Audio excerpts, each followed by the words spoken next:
Hello बच्चों, आज हम भाषा के बारे में ज्ञान प्राप्त करेंगे। आइए बच्चों, भाषा के बारे में जानकारी प्राप्त करें।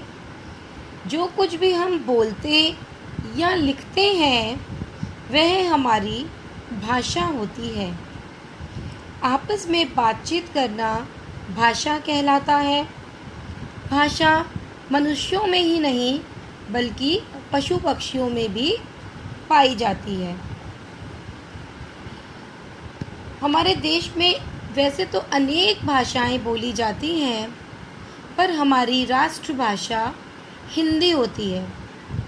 आइए भाषा के बारे में एक परिभाषा देखते हैं। भाषा वह साधन है जिसके द्वारा हम अपने विचारों को दूसरों तक पहुंचाते हैं। फिर देखिए, भाषा एक ऐसा साधन है जिसके द्वारा हम अपने विचारों को दूसरों तक पहुंचाते हैं। हमारे मन में कोई भी बात है, कोई भी विचार है, हम उसको दूसरों को बताते हैं, यही हमारी भाषा होती है। अब प्रश्न यह उठता है कि हम अपने बात को दूसरों तक कैसे पहुंचाएं। इसके लिए आइए हम भाषा के रूप के बारे में जानकारी प्राप्त करते हैं। देखो बच्चों, भाषा के दो रूप होते हैं। एक है मौखिक, दूसरा है लिखित। बेटा, जब हम अपनी बात को बोलकर समझाते हैं वह मौखिक भाषा होती है, और जब हम अपने मन की बात को लिखकर समझाते हैं वह लिखित भाषा होती है। बोलने वाली भाषा मौखिक भाषा और लिखी जाने वाली भाषा लिखित भाषा होती है। और देखिए, हमारी राष्ट्रभाषा हिंदी है। हम भारत देश में रहते हैं और भारत देश की राष्ट्रभाषा हिंदी होती है। आइए भाषा के अर्थ को और उसके रूप को एक उदाहरण द्वारा समझते हैं।